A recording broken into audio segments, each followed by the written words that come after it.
Hi! Enjoy the moment!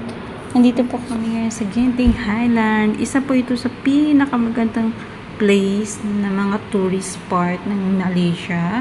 Naisipan namin dito pumunta ng one day kahit medyo malayo siya. Umabot pa kami ng 3 oras bago makarating dito kasama traffic.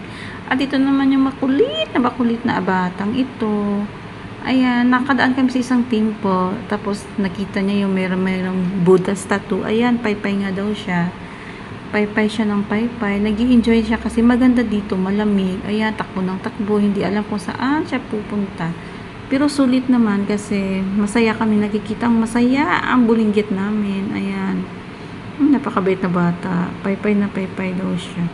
Feel na feel nga niya yung mga moment dito kasi nga maganda at malaki ang lugar.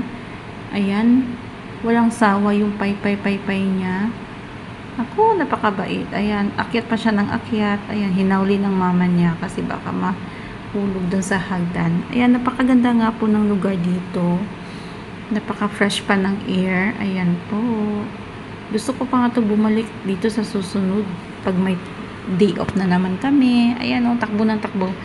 Ayaw tumigil. At hinayaya na nga namin siyang umuwi pero ayaw niya. Kasi feel niya pa yung moment na kung saan nag-i-enjoy talaga siya. Ayan po, nakikita nyo, ang gaganda ng mga view dito.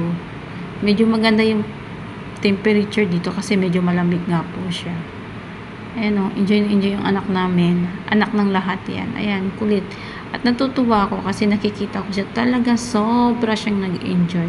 Mas masaya pa sa amin. Mas in-enjoy niya todo-todo yung nakapaggala siya.